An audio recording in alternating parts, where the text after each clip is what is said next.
All right, our last big set of videos. I know you're depressed by that thought, but yeah, our last big set of videos. We're going to talk about the markets for the factors of production, and then we're actually going to talk about inequality and all like that. Okay, so do we remember our 4 factors of production? Factor number 1 is labor. Labor is people working, right? Me right now, you when you go to your job, whatever your job is, your labor. Okay? The trick to all these again is we have to find the right way to mix them together. We have these 4 factors of production, and somehow we have to make the best choices about how much land and how much labor and how much, right? So our second factor of production is land. Land is all the gifts of nature, right? That cow is land. The grass is land. The oil under the ground is land. The air is land. The fish are land. The ocean is land. Anything that we get from nature, land. Then we have capital. Capital are the things that are made by people, not for us to consume, but for us to use to make other things. Capital is these man-made, human-made things that we use to make other things. So the dump truck, the airplane, the train, the big truck thing, the factory, the saw, the hammer, all of those things are capital. All right? And again, those 3 factors of production don't leap together on their own. Somebody has to bring them together and start a business, and we call that person the entrepreneur. So it's the entrepreneur's job to take the risk in all this. They're the risk taker in this, and they bring together the land, labor, and capital. And if they bring together the right assortment of land, labor, and capital, their business will be successful. Okay? Our goal here, this chapter, is about how we pay the land and the labor and the capital and the entrepreneur. Yeah? Because you want to get paid. All right. Why do we demand the factors of production? Why do we demand labor? Why do we demand capital? And blah, blah, blah, blah, blah. Okay? Well, if you go to your friendly neighborhood Starbucks, and I do go to my friendly neighborhood Starbucks, Saturday morning they are incredibly busy. And guess what? If you go into the Starbucks, which you used to be able to do, and you'll do again someday, and you might be doing by the time you say this, but if you go into the Starbucks, they have a whole bunch of people who work in there. Saturday afternoon, it's quieter. They have fewer people working there. Monday morning, they'll have more people working there than working there Saturday afternoon, but less than working there Saturday morning. And Monday afternoon, 2 or 3 o'clock, they'll have a very small crew, 2 or 3 people working there. Okay? Why? The labor that we need to work in our business is based on the amount of stuff we need to sell. If customers are jamming us, if the drive-through has a line a mile long and inside the store there's a walk-in line that's a mile long, I need people at cash registers, and I need people making beverages, and I need people restocking everything and cleaning up, and I just need people. Right?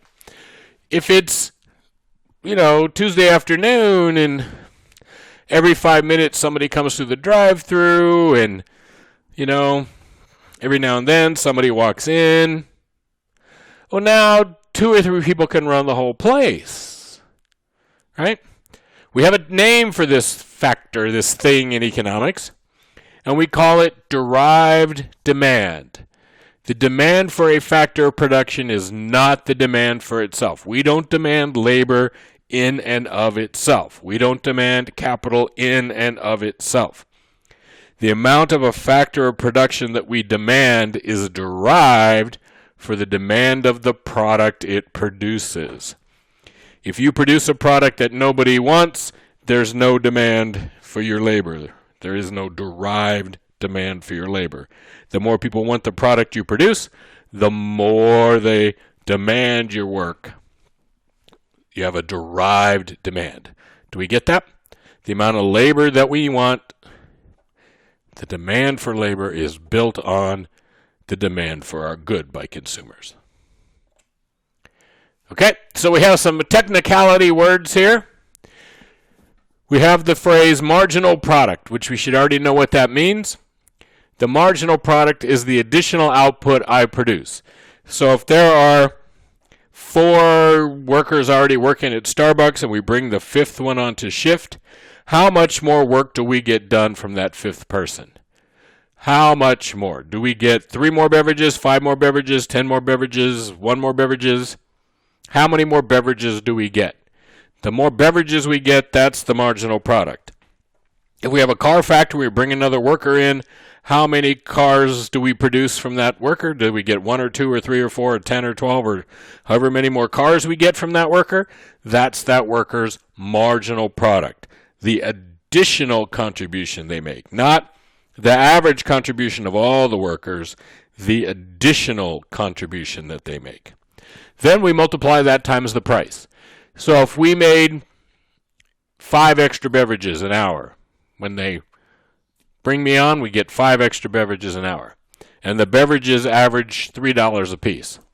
Well, 5 beverages times $3 is $15. Okay? We call that the value of marginal product. Got that? The marginal product, the amount that I produce, times the price, is the value of marginal product. In other words, this VMP, this value of marginal product, is the revenue that I create for the business. How much can I get paid? Well, the business can afford to pay me no more than the revenue I bring in, and probably less than the revenue I bring in, because Starbucks has to buy the cup, and they have to buy the coffee, and they have to buy the other stuff that goes in the cup, and they have to pay for the electricity and the rent and all these other things. So if you're generating $15 in revenue an hour, maybe they're going to pay you $7 or $8 or $9 an hour because you generate $15. Okay? Your value of marginal product, your VMP. Ooh, look, it's a graph. I'm so excited. This is what we live for, yes? Pretty soon you're not going to have graphs, and you're going to be out, late at night, downtown Las Vegas, trying to score a graph off of somebody because you're having withdrawals, because you haven't had a good graph in a while. That's how you know you're really an economist. Okay? So, what do we know about this curve, this VMP? Okay? Value of marginal product. It's how much I produce times the amount that I produce, right, is my VMP. It's downward sloping. Why? Well, the more workers I hire, and this Q is not the quantity of beverages I produce, right? It's the quantity of workers. Now, we already talked about this. So this is my quantity of labor. We already talked about this in regard to places like Chipotle, right? If I've got 3 workers, I add a 4th one, I get a lot from that one. I add a 5th one, I don't get so much. I add a 6th one, I don't get. We originally start out adding more workers, and those additional workers are all really valuable. But at some point, adding more labor without adding more capital and whatever gives us less and less and less output. We have diminishing marginal productivity. Okay? It doesn't do any good to add 20 or 30 or 40 workers into the one Starbucks. I don't get anything. In fact, adding 20 or 30 workers into that Starbucks is negative. I need 6 or 8 people there at most, and if that Starbucks is jammed, I build another one across the street and put 6 or 8 people over in there. I don't keep adding workers because the marginal value of that extra worker is nothing to me. In fact, it might be negative. So because we have diminishing marginal productivity, this VMP curve is going to slope down. This VMP is the demand curve for labor. So I can look at the wage that I'm going to pay my worker, and I'm going to look at the right quantity of workers, and that's going to come off of my VMP. Okay? So the demand for labor is based on how much money that labor generates for me. The more labor, the more money I get from my workers, the more workers I want to hire, and the more I'm willing to pay them. Okay?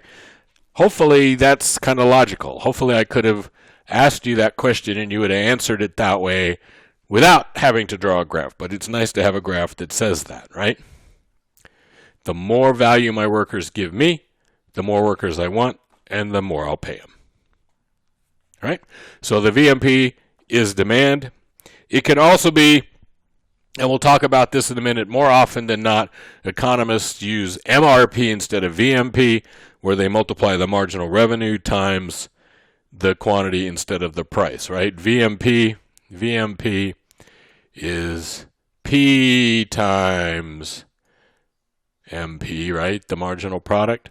More often than not, we're going to multiply marginal revenue times marginal product, which, because we really love marginal things, yes? And that gives us something called MRP, which is the marginal revenue product, the additional revenue created by that worker. Okay? Exciting? So again, VMP equals the price times MP, MRP equals MR times MP, and we'll talk about why that is here. Okay? Demand for labor is the value of its marginal product. Exciting? So we're assuming here again a competitive market, a normal supply and demand competitive market. And you notice I didn't draw a supply curve, and I'm not really gonna. Okay, so this graph that we just drew is for one business, one restaurant, one bank branch, one car factory. Okay, one. The demand for labor depends on the price of the good.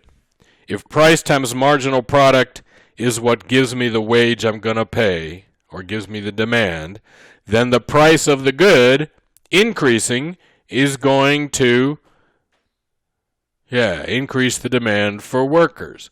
If P times MP equals the demand for labor, then if P increases, that's going to increase the demand for labor, right?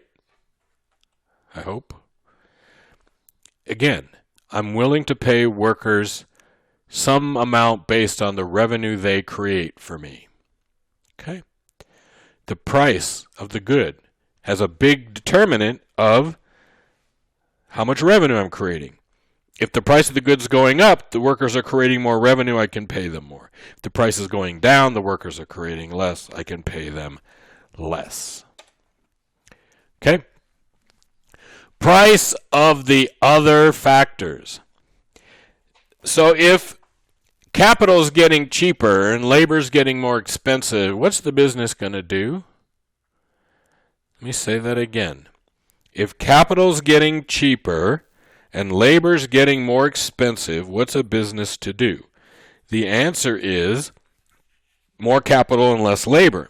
If you look at where companies like McDonald's and Burger King are headed, they're planning on substituting machines for workers. So the time is going to come when you're going to walk into Burger King, and instead of having a person behind the counter taking your order, you're going to have a touchscreen and you're going to put your order into it. Okay? And behind the scenes, there's a robot machine that's cooking the burgers and dumping the fries in the fryer, right? And very few humans. McDonald's has an experimental plant they put together where they have like 2 workers that run the whole McDonald's. Okay? And automation takes care of most of the tasks in the store. That's because labor's getting more expensive and capital isn't. So they substitute more capital in place of the labor. And over time, we're going to see fewer and fewer workers and more machines. We talked about the fact already that the job losses in the United States that have happened For every job we've lost to China and India, we've lost 4 to machines. And we're going to keep losing jobs to machines faster than we lose them for any other reason. Okay? And related to that is technology, right? So if I improve technology, even if I keep my workers, if I improve the technology around my workers, then they're more efficient. So if I give my workers computers to work with at Burger King so that they can put the orders in quicker, and the orders, in the old days, at Burger King, they had to write the orders out by hand, and then they had to put them in a cash register, and then the piece of paper had to get from the person in the front to the person in the back to make your order.